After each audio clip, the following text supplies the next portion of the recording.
La virginité, c'est tout sauf une vérité anatomique. C'est d'abord un mythe, c'est-à-dire une construction sociale, un récit du monde et du corps féminin comme étant une propriété possible pour un homme qui va se l'approprier par l'acte sexuel. C'est quelque chose à quoi on attribue une grande valeur et à quoi on indexe la valeur de la femme. Pourquoi la virginité des femmes est-elle si importante à travers l'histoire ?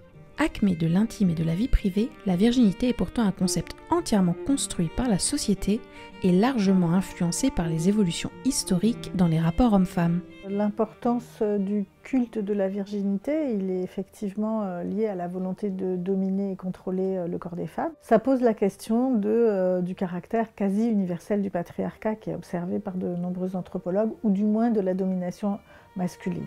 Dans le roman graphique Vierge, la folle histoire de la virginité, Élise Thiébaut analyse les idées préconçues et souvent fausses qu'on peut avoir sur le sujet. Ça me paraissait intéressant de montrer comment ça agissait sur la jeune fille que j'étais et en même temps qui bénéficiait du recul de mon expérience de femme de 60 ans aujourd'hui. Des figures comme la Vierge Marie, Jeanne d'Arc ou Thérèse d'Avila démontrent que la virginité a longtemps été un statut puissant, respecté et un moyen de s'émanciper de la domination masculine.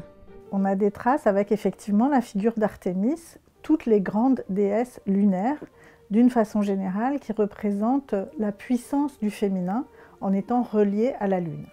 Parce qu'on avait vu une coïncidence entre le cycle menstruel et le cycle lunaire. Et ça, c'est vraiment un grand mythe, ce mythe de la virginité, qui en fait désigne au tout départ en fait, des femmes souveraines, non inféodées, non mariées.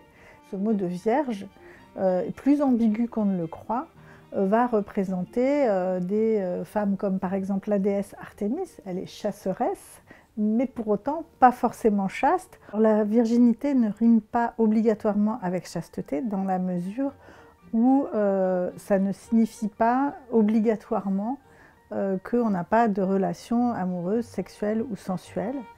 Et surtout, on s'est rendu compte en travaillant sur ce sujet-là que l'hymen sur lequel on fondait toute la réalité de la virginité, eh bien, il n'était pas exactement ce qu'on imaginait. Décrit pour la première fois au Xe siècle par le Perse Avicenne, l'hymen est une membrane purement féminine et la seule partie du corps humain dont on ne connaisse pas la fonction anatomique.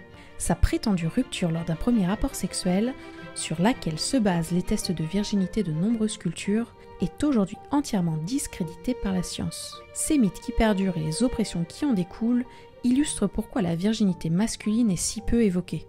Ça n'est pas un enjeu. Alors d'abord parce qu'il ne risque pas de tomber enceinte, donc avec tout ce que cela suppose derrière.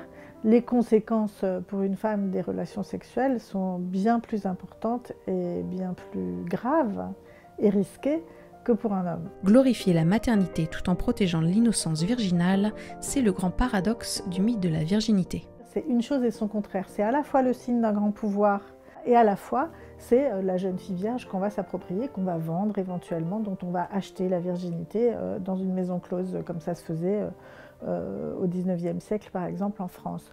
Le principe de une chose et son contraire, c'est quelque chose qui s'impose à nous, qui fait peur et qui nous domine. Eh bien, la virginité, c'est exactement ça.